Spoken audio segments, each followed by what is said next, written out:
Conviver com uma doença inflamatória intestinal é enfrentar desafios que muitas vezes não podem ser vistos. São com limitações e incertezas que pacientes com doenças de Crohn e retocolite ulcerativa aprendem diariamente sobre resistência, adaptação e superação. São histórias de coragem, resiliência e esperança. Pessoas das mais variadas faixas etárias que representam outros milhares que convivem com doenças crônicas ainda pouco conhecidas, mas que impactam profundamente a qualidade de vida física, emocional e social. No episódio de hoje, vamos conhecer alguns pacientes que convivem com essas doenças e que realizam o acompanhamento no Hospital Estadual Dr. Alberto Rassi, o HGG. Eu sou Alex Maia, jornalista da Assessoria de Comunicação do Instituto de Desenvolvimento Tecnológico e Humano, o IDETEC, instituição responsável pela gestão do Hospital Estadual Dr. Alberto Rassi, uma unidade do Serviço Público de Saúde do Estado de Goiás. Você está ouvindo o Vozes do HGG, um podcast que apresenta os serviços oferecidos por este hospital. Episódio de hoje: Invisível Nunca Mais. O Hospital Estadual Dr. Alberto Rassi apresenta Vozes do HGG. Informação, histórias de pacientes, entrevistas com nossos profissionais sobre tratamentos, formas de prevenção. Um podcast do Serviço de Saúde do Estado de Goiás, produzido pela Assessoria de Comunicação do IDETEC. Olá, sejam bem-vindos a mais um episódio do Vozes do HGG. Hoje o podcast aborda as doenças inflamatórias intestinais e o tratamento ofertado no Hospital Estadual Dr. Alberto Rassi, o HGG. As doenças inflamatórias intestinais, conhecidas pela sigla DII, são doenças crônicas que provocam inflamações no trato gastrointestinal. Entre as mais comuns estão a doença de Crohn e a retocolite ulcerativa. Embora compartilhem sintomas como dor abdominal e diarreia, elas diferem quanto à localização, extensão e profundidade da inflamação, o que influencia o diagnóstico, o acompanhamento e o tratamento. Na doença de Crohn, a inflamação é descontínua e pode afetar qualquer parte do trato gastrointestinal, desde a boca até o ânus. A inflamação é profunda, podendo comprometer todas as camadas da parede intestinal. Já na retocolite ulcerativa, a inflamação é contínua e limitada ao cólon e ao reto, afetando apenas a camada mais superficial da mucosa. As diferenças ajudam no reconhecimento clínico. Dor abdominal recorrente, especialmente no lado direito, e diarreia crônica sem sangue sugerem doença de Crohn. Por outro lado, a diarreia com sangue e muco, urgência evacuatória e sensação de evacuação incompleta apontam mais para a retocolite ulcerativa. Mas os impactos vão além do físico. A partir de agora, vamos conhecer alguns pacientes que são atendidos pela HGG e que enfrentam desafios diários. O primeiro é o Mauro Parreira, de 52 anos. Diagnosticado com doença de Crohn há mais de 20 anos, ele se diz um veterano no tratamento, inclusive com dicas para quem tem suspeita da doença. Com tanta experiência, ele reforça que reconhecer a doença no início é fundamental. Queria que o senhor falasse, já tem o diagnóstico há tanto tempo, o quanto é importante uma equipe especializada para identificar uma doença assim que muita gente não conhece. É fundamental. Inclusive, eu, com essa experiência, porque eu posso dizer que eu já, conforme que a pessoa falar para mim, que está tendo no intestino, eu já alerto ela. Inclusive, eu tenho um primo que foi diagnosticado com Crohn, é o Dr. Albanese. Ele mora em Anápolis, é um rapaz novo, e ele começou com desarranjo no intestino, né? E aí eu alertei o pai dele, falou, seguinte, ele, pelo que você está falando desse menino aí, você indiquei a doutora Albanese, ele procurou ela na clínica particular e ela fez o diagnóstico rapidão, e ele hoje tem uma vida normal. Lá em Anápolis chegaram a fazer uma cirurgia de hemorroida nele, sendo que não era o Crohn que atacou, não tinha nada a ver, né? E hoje o menino está uma vida normal, ele usa o medicamento, faz o acompanhamento com ela. Vive. Então, eu acho que o diagnóstico precoce é fundamental. Eu só cheguei a essa situação toda por causa de não ter um diagnóstico. Outro que convive com a doença há vários anos é o funcionário público Hector de Freitas, de 48 anos. Apesar das dificuldades, ele se diz resiliente. E graças a Deus que vai fazer 10 anos, continuo tomando a Dalimumab de 15 em 15 dias, né? Aliás, 14 em 14 dias. E até o ano passado eu tomava o imunossupressor, a doutora Albani suspendeu. E estou indo bem, graças a Deus. Aí a gente aprende a conviver com a doença, né? A gente tem que conhecer quais os limites que a gente tem, né? Cada um tem seu organismo, sabe? Né? E graças a Deus eu consegui, né? Tenho uma vida assim normal, né? Tem família, tem trabalho. Te limitava como, assim, essa doença? O que você deixou de fazer por causa dela? Olha, eu tinha muito assim porque eu já não estava, quando ela estava bem atacada, o intestino não controlava o intestino mais. Então ficava muito sem graça, né? Talvez ali você tinha que sair correndo pro banheiro, você tinha... Te limitava, controle, por exemplo, aí você compromissos sociais. Ficava até com medo de sair, né? Mas eu nunca deixei de trabalhar. A doença não foi... incapacitante a tal ponto, né? Não, porque o trabalho faz a gente esquecer um pouco. Mas só que assim, já estava uma situação já complicada já, né? Sim. E aí quando surgiu, vamos fazer cirurgia, eu falei na hora. Eu vi que realmente eu estava mal. O Maio Roxo, mês de conscientização sobre as doenças inflamatórias intestinais, chama a atenção para um problema de saúde que cresce de forma silenciosa no Brasil. Segundo a Sociedade Brasileira de Coloproctologia, mais de 100 mil brasileiros convivem atualmente com essas doenças crônicas, que afetam o trato digestivo e impactam diretamente a qualidade de vida. Os números acendem um sinal de alerta. De acordo com o Ministério da Saúde, o país registrou um aumento de 61% nas internações por doenças inflamatórias intestinais nos últimos 10 anos. Um crescimento que acompanha mudanças no estilo de vida, alimentação e níveis de estresse da população. A secretária Poliana Moreira, de 40 anos, faz parte desta estatística. Paciente com doença de Crohn, ela conta sobre as limitações trazidas desde que recebeu o diagnóstico. Olha, não é bem falta, mas é querer comer sem ter medo de ser feliz. É comer sem medo de ser feliz. Eu não posso nada com semente, não posso nada pimenta, não posso nada com... tem que ser tudo sem lactose. Então, assim, tudo que quando eu vou comer, eu fico com medo, fico meio com receio. Nossa, será que se eu comer, bateu lá? E é uma coisa que normalmente as pessoas não dão tanta importância, né? Quem não está passando por essa situação não dá tanta importância, mas faz muita falta para você. Nossa! Eu queria comer um sanduíche sem ter medo, assim, sem a consciência pesar assim, nossa, eu vou passar mal. É isso. Emily Christine, de 37 anos, também tenta se adaptar à nova realidade. Técnica de enfermagem, ela convive com a doença há pouco tempo. Para ela, a mudança drástica na rotina ainda é um problema. E me fala um pouco sobre como é que era a sua vida antes, como é que está agora, o que você sente mais falta nesse momento? É até difícil, porque eu gosto de cuidar de pessoas, sempre gostei de ajudar o próximo, foi tanto que eu escolhi a profissão da saúde, e hoje eu ainda trabalho, mas eu não tenho a disposição que eu tinha antigamente. Eu me esforço bastante, mas eu não tenho a disposição de cuidar dos outros igual eu tinha, de me preocupar. Sei que eu tenho que preocupar comigo, eu tenho que cuidar de mim. E muito difícil a alimentação também, é igual a nossa amiga estava falando.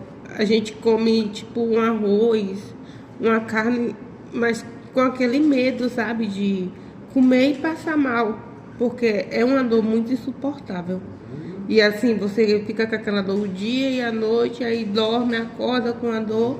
Então, assim, o que eu tinha antes, que eu não tenho hoje, é A qualidade de vida, não tenho. Não tenho qualidade de vida hoje em dia, não tenho. Vozes do HGG, um podcast a serviço do SUS. As doenças inflamatórias intestinais são consideradas doenças invisíveis. Muitas vezes, os sintomas e o sofrimento não podem ser percebidos por quem está ao redor. Mesmo assim, pacientes convivem diariamente com limitações físicas e inseguranças. Quem acompanha de perto estes pacientes há mais de 20 anos é a médica coloproctologista Albanice Rodrigues de Lima. A partir de agora, ela nos conta um pouco mais da experiência junto a estas pessoas. Vozes do HGG. Entrevista. Explica para mim, doutora, a diferença entre essas duas doenças inflamatórias.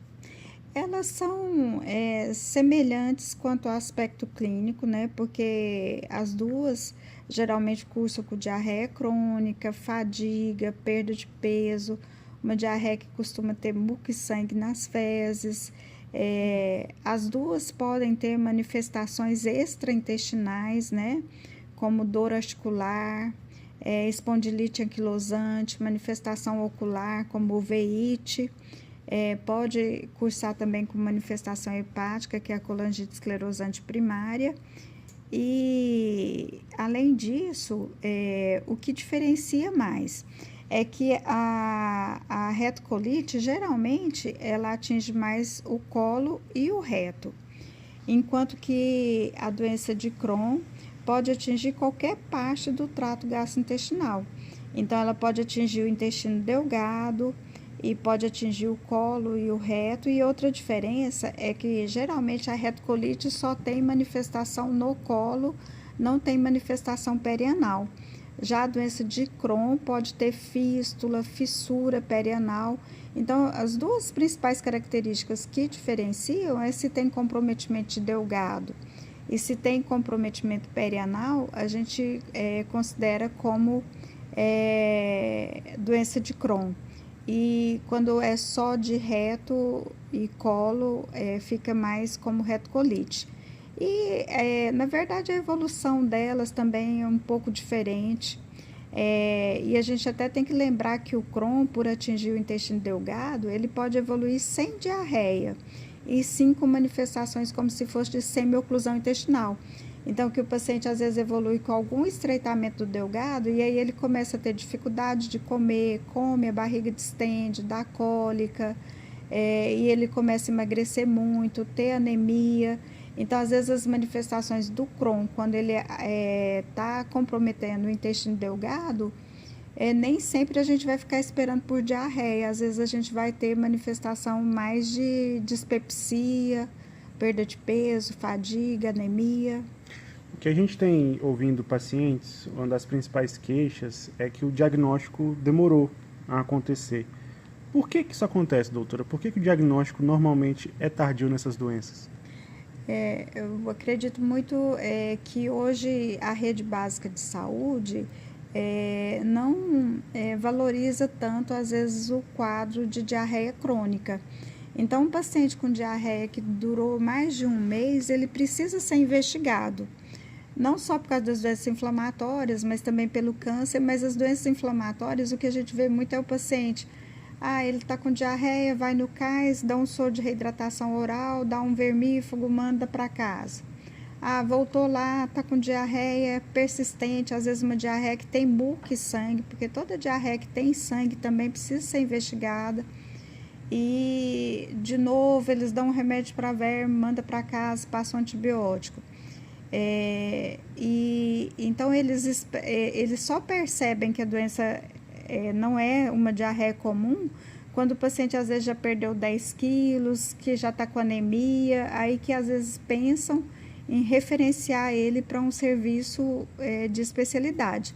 E no SUS também, hoje, ainda faltam ambulatórios específicos para tratar a doença inflamatória intestinal. E hoje a doença inflamatória intestinal também a gente vê um outro acontecimento muito frequente. Às vezes especialistas antigos ficam tratando doença inflamatória só com mesalazina, sendo que esse tratamento hoje avançou muito na rede pública mesmo. A gente tem acesso aos imunobiológicos que são medicamentos injetáveis, que são imunossupressores e que têm um resultado muito melhor no tratamento de doença inflamatória. Então, às vezes, até o médico lá da ponta pensa em doença inflamatória, faz o diagnóstico, mas fica tratando com um medicamento muito fraco para atingir a remissão desses pacientes. E às vezes esse médico lá da ponta, ele tem medo também de usar o biológico, porque o biológico é um medicamento que, por diminuir a imunidade, ele pode predispor a tuberculose, a infecções mais frequentes. Se o paciente tem câncer, também ele pode piorar o desfecho do câncer. Então, para a gente entrar com o biológico, geralmente tem que ser uma equipe especializada, que faz todo o protocolo de prevenção dessas doenças e que está preparado também para que, se acontecer essas intercorrências, fazer o diagnóstico precoce e tratar. A senhora trabalha com esses pacientes já há bastante tempo, como a senhora mesmo mencionou, e eu queria entender qual que é a característica, o quanto essas doenças, essas doenças inflamatórias intestinais atrapalham a vida desses pacientes. O que a senhora tem percebido durante todos esses anos de acompanhamento desses pacientes? O quanto essas doenças impactam e afetam, né, o dia a dia deles? Assim, são doenças... quando eu falo numa diarreia crônica, num paciente que está com uma retocolite grave, eu estou falando num paciente que vai ao banheiro, às vezes, mais de 10 a 15 vezes ao dia. Eu já peguei paciente que não estava conseguindo trabalhar, porque como que ele vai trabalhar se ele sentou na cadeira para trabalhar, ele precisa ir ao banheiro?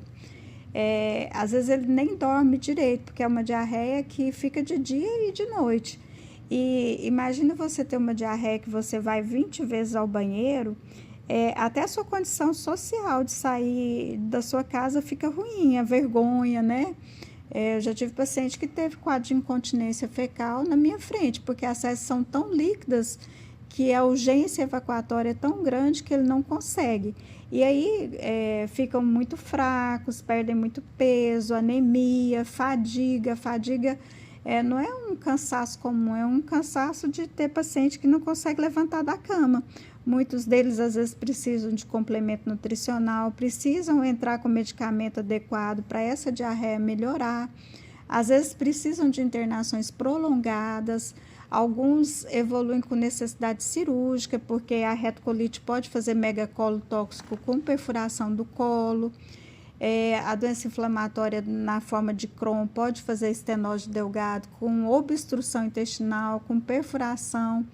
Alguns deles, às vezes, precisam de ficar com colostomia, às vezes até definitiva, dependendo da fase do tratamento, do impacto que teve. E, além da diarreia, muitos também, a gente tem que lembrar daqueles que têm doença perianal grave, porque tem os pacientes que fazem várias fístulas perianais, que são orifícios que ficam drenando pus. Então, é como se ele tivesse vários furúnculos, abscessos na região perianal que atrapalham ele ficar sentado, né? Então, eu vejo que tem pacientes que mudam, tanto porque e são doenças que atingem o paciente numa fase jovem, na fase mais produtiva da vida dele, que é a fase que ele tem que estudar, fazer faculdade, começar a trabalhar. Então, isso impacta muito negativamente e eles... quando fazem o tratamento e recuperam, eles conseguem voltar à vida normal, né? Voltar a estudar, a trabalhar. Tem pacientes que são casados, que têm filhos, ou que nunca casaram e ainda desejam casar. Eu tenho até uma paciente que ela atualmente não tem vindo, porque ela mudou para o Mato Grosso. Mas a história dela é muito bonita, porque ela superou tudo, sabe? Ela passou por um tratamento prolongado, ficou com ileostomia definitiva. Depois disso, ela conseguiu casar, conseguiu formar em enfermagem, conseguiu ter filhos. Então, ela conseguiu voltar a ter uma vida normal, mesmo tendo ostomia. Porque é um medo muito grande que a gente nota nesses pacientes, porque quando eles vão à internet, eles veem muitos pacientes que estão ostomizados, né? E eles têm muito medo de ter ostomia. E alguns realmente vão precisar da ostomia, embora seja raro, principalmente se fizer o diagnóstico precoce, o tratamento adequado, Mas alguns, infelizmente, vão, às vezes, ter que viver com essa ostomia, mas é importante para esses pacientes que acabam tendo que viver com ostomia, que eles consigam ressignificar isso na vida deles e entender que a ostomia não é o fim da vida, foi uma necessidade para que eles continuassem vivos, né? Então, eles precisam ressignificar e, às vezes, precisam do apoio do psicólogo, da família, da comunidade também. E nós, né, como médico também, para tentar explicar isso. Doutora, o HGG tem um serviço de coloproctologia que é especialista, né, nesse diagnóstico dessas doenças. Eu queria que a senhora falasse um pouco sobre como é que funciona o tratamento desses pacientes aqui no hospital. O HGG é um hospital público que tem todas as condições necessárias hoje para a gente ter o tratamento dos pacientes. Tem um corpo multidisciplinar capaz de atender esses pacientes. A gente tem, esses pacientes, todos eles têm acesso à colonoscopia, que é um exame fundamental no diagnóstico, né? A calprotectina é um exame que às vezes não está disponível no SUS, mas é um exame de fezes comum, fácil de ser feito. Quando eles precisam entrar com o imunobiológico, a gente é capaz de fazer todo o protocolo para eles entrar, que é os exames de tuberculose, que é o IGRA, que é um exame às vezes difícil na rede pública, mas que a gente conseguiu ter aqui. O raio-x ou tomografia de tórax, quando necessário. E outro exame também que a gente tem aqui a disponibilidade é a enterotomografia e a enterorressonância, que são importantes para o diagnóstico de doença de Crohn de Delgado. Aí, além disso, o hospital tem uma equipe que, quando esse paciente precisa ser internado, precisa de nutrição parenteral, precisa de cirurgia, precisa de UTI, nós temos todo esse apoio para eles. E os medicamentos, hoje em dia, a gente consegue que eles peguem esses medicamentos no Juarez Barbosa, que é a farmácia de alto custo do estado. A maioria dos biológicos estão no rol do SUS. Os que não estão, às vezes, a gente judicializa, né? Então, uma vez a gente faz toda a papelada, eles abrem o processo no Juarez Barbosa e quando eles conseguem a medicação, como alguns desses medicamentos são de infusão EV, o HGG tem a sala de infusão para que eles possam receber o medicamento aqui. Só que, embora a gente tenha toda essa especialização, tenha toda essa capacidade, a gente até o momento não tinha um ambulatório específico para doença inflamatória intestinal. Então, muitas das vezes o paciente chegava aqui de boca a boca, porque o Goiás ainda é um estado pequeno, né? Não, lá no HGG tem um ambulatório e tal. Mas os grandes hospitais hoje, de todas as capitais, têm um ambulatório específico para doença inflamatória. Belo Horizonte tem, São Paulo tem, aqui em Goiânia o HC tem. Então, por isso que nós estamos aproveitando esse mês, que é o mês do Maio Roxo, para definir o ambulatório como ambulatório de doença inflamatória, até para que os pacientes possam acessar esse ambulatório com mais facilidade e para que a gente possa criar um fluxo melhor para eles terem retorno, quando tiver necessidade de internação, ser mais fácil do acesso deles para o hospital, porque muitas das vezes quando o paciente chega aqui e precisa de internar, a gente tem que ligar para o diretor, pedir uma vaga, porque às vezes não tinha vaga naquele momento, né? Então a gente quer, com a criação oficial, porque o ambulatório existe na prática, mas não tem um nome oficial como ambulatório de doença inflamatória. Então a gente tem o desejo, esse é um desejo antigo meu, que só que a gente vai postergando, porque o corre-corre da vida profissional da gente é grande, mas agora a gente resolveu colocar isso no papel, para que isso seja oficial, para que esse ambulatório exista e possa permitir o acesso de pacientes que estão aí, às vezes na rede, perambulando, sem ter esse diagnóstico. Perfeito. Doutora, agradeço a entrevista, um ótimo dia para a senhora. Obrigada.